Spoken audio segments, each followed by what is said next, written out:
Morning, everyone. Good Good morning, morning, Rabbi. Rabbi.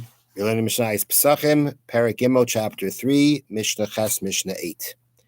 Now, yesterday's Mishnah was discussing if a person was traveling and was away from home and he realized that he left chametz in his house, didn't take care of it. So they discussed different situations about when to go back, when you don't have to go back. Now we have a similar case, but we're not talking about chametz in this Mishnah. In this Mishnah, we're talking about carbon meat. Now we have two categories of sacrifices, kache kachim and kachim kalim, the holiest and the less holy. Certain sacrifices must be eaten in the courtyard of the Beis Hamikdash, of the temple. Others can be eaten in the city of Yerushalayim. They don't have to be at the Beis Hamikdash or in the air of the Beis Hamikdash. They can be anywhere in Yerushalayim. So the kache kachim, the most holy offerings, are the ones that have to be in the courtyard of the Beis Hamikdash. While the kachim kalim, the offerings of lesser holiness, they can be anywhere in Yerushalayim. Now, you're not allowed to take that meat out of Yerushalayim. Just because it doesn't have to be in the Beis Hamikdash doesn't mean you can take it anywhere. It must remain within Yerushalayim. And if you take it out of Yerushalayim, it becomes invalidated, it becomes disqualified. You can't do anything. You have to burn it. Automatically. Right. You have to burn it. So now the Mishnah says like this. Similarly, meaning similar to the case that we had before. Somebody goes out of Yerushalayim,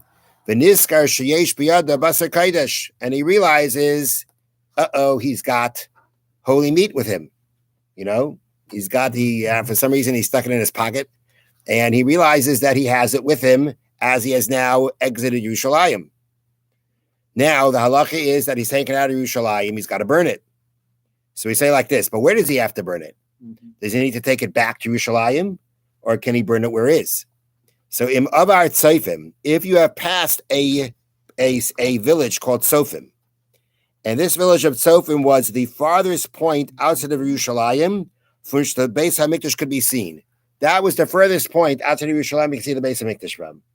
So if you have passed that area, that town, you can burn it where you are. Burn it where you are. The imlav, but if you haven't yet gotten that far,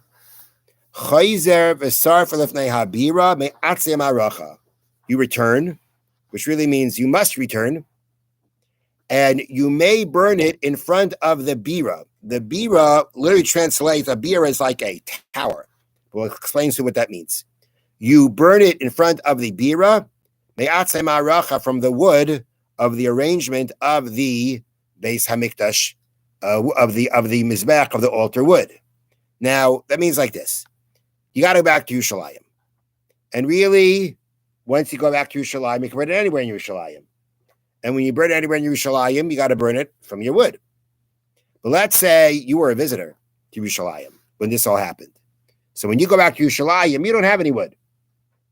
So what you do is you go back to the Bira, you go back to the Beis Hamikdash, and you burn it there. And if you're burning it there, you can already use wood that's been designated for the altar, for the Mizbeach. The wood that's already been designated for the, or call it consecrated, for the Mizbeach, for the altar, to be used in the fire of the altar. If you burn that meat that went out of Yerushalayim at the Beis Hamikdash, they'll give you the wood to do it with. So really, so you have to go back to Yerushalayim to burn it if you didn't get as far as Sofim. You can really burn it anywhere in Yerushalayim, but if you decide to go and burn it, but if basically you don't have any wood, and you're not going to go back to the Beis Hamikdash to burn it, then they'll give you the wood. You can use the wood that's been consecrated for the altar, for the burning of the sacrifice in the altar, to burn this piece of carbon meat that went out of Yerushalayim and became disqualified. Now, the Mishnah then asks, for how much do you have to go back? This question relates to this Mishnah, the previous Mishnah, right? We have examples in both cases of chametz and sacrificial meat that went out, whether you have to go back or not. So the Mishnah now says, for how much you have to go back? What's the size of this food you have to go back for? Meaning the Mishnah is clearly saying that if it's not going to be a certain size, you don't have to go back. you'll have to deal with it as is, but you don't have to go back. Meaning, even under the circumstances we said you have to go back, if it's not a certain size, you don't have to. For how much does one have to go back? Rabbi Meir Oimer, the sage Rabbi Meir said, in both cases, regarding to the case of chametz, where we said you have to go back, regarding the case of the meat of a sacrifice that we say you got to go back to in Yerushalayim to burn it, the size has to be the volume of an egg. If it is not the size of an egg, in the case of chametz, you don't have to go back to burn it. You are mevatel it. You will nullify it from where you are. And in the case of the meat of the sacrifice, if it's less than the volume of less than the size of an egg, then you burn it where you are. According to Reb Meir, the Bartunuris says, Reb Meir he compares this, or his basis to say that for this, you need the volume of an egg, is because for food to become tamei, for any kind of source of tumah to make food tamei, the food has to be at least the size of an egg. If it's less than that, it will not become impure. Reb Meir says we compare our situation of going back to that law. Rabbi Yehuda says kazayas. Both, again, in the case of chametz, in the case of the meat that went out of Yerushalayim, what is the size you go back for? The size of an olive.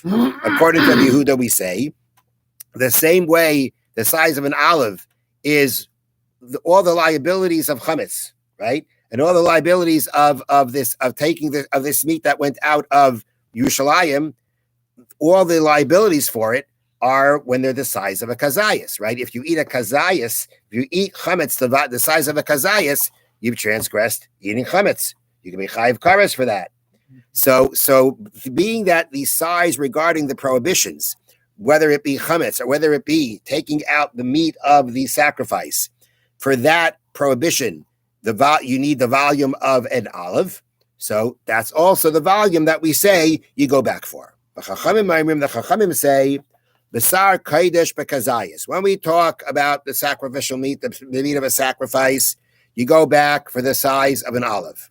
When it comes to sacrifices, we're more strict with it. We demand more, honor to it. And therefore, we say that if the size of the meat we're dealing with is the size of an olive, you go back for it to burn it. You go back to Yerushalayim to burn it. The chametz b'kabetza, but chametz, which is not sanctified, which is not holy, there we say you go back if it's the size of an olive. If it's less than that, you don't have to go back for it. Have a wonderful day. Thank you, Rabbi.